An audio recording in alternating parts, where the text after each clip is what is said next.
Ryokushaka, un des meilleurs groupes de J-pop, J-rock, viennent de sortir une magnifique version d'un de leurs meilleurs morceaux sur une des meilleures chaînes de live japonaises. Je vous explique tout ça.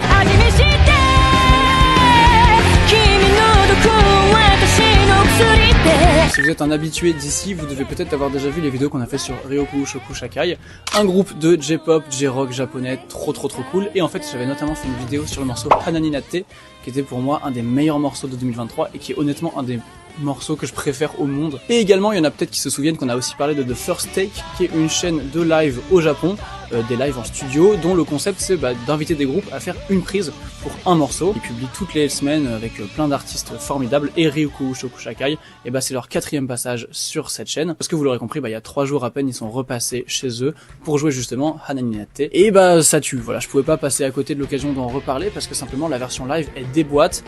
On a parlé du fait que dans ce morceau il y avait du eru, à savoir un violon traditionnel chinois à 2 cordes, et ils ont ramené une joueuse d'eru pour justement cette version live. Il y a aussi un joueur de percussion japonaise traditionnelle, et puis comme d'hab l'équipe de Ryokushokushakai est formidable, et je pense notamment à Nagaya, qui je ne sais pas pourquoi mais est en pleine masterclass totale. Son interprétation du morceau est toujours de mieux en mieux, elle fait des gestus de fou, elle chante de fou, je vous rappelle que c'est en une take en plus, bref, et puis instrumentalement il n'y a rien à dire derrière, les parties de clavier, les parties de guitare, tout ça est joué incroyablement bien. Et puis il y a aussi un travail fait sur les fringues, la plupart du groupe sont dans des espèces de gros trench en cuir, et ça rappelle l'ADA du clip. Il y a aussi évidemment un clip pour Hanani Natte avec un espèce de scénario qui avait été mis en scène, etc. C'était un peu rigolo. Et là du coup l'ADA est suivi, il y a des chefs opérateurs, il y a des gens pour l'ADA, etc.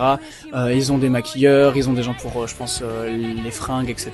Bref, il y a une grosse équipe qui est d'ailleurs listée dans la description de la vidéo. Et d'ailleurs j'en profite pour rappeler que le groupe est en pleine actualité, ils sont encore en train de sortir des singles, le dernier en date c'était le 13 novembre. Donc voilà, ils sont clairement sur une lancée qui ne s'arrête pas, leur notoriété est en train de prendre à fond. Et puis du coup je vous invite à aller checker cette version live sur la chaîne YouTube de The First Take, c'est sûrement pas la dernière fois qu'on en parle ici. Petite parenthèse et outro d'ailleurs, si vous êtes encore là, j'aimerais savoir si ça vous botte potentiellement une espèce de calendrier. Alors on est déjà en décembre donc je suis un peu un golemon, mais pourquoi pas un calendrier de l'après, genre en janvier, où en fait on fait un jour un groupe de J-pop ou de J-rock, notamment de J-rock en vrai, parce que ça m'intéresserait de ramener un petit peu plus sur le devant de la scène pas mal de groupes qui sont pas forcément connus, ou même certains qui sont connus comme Kanabun ou Ryokushaka, etc.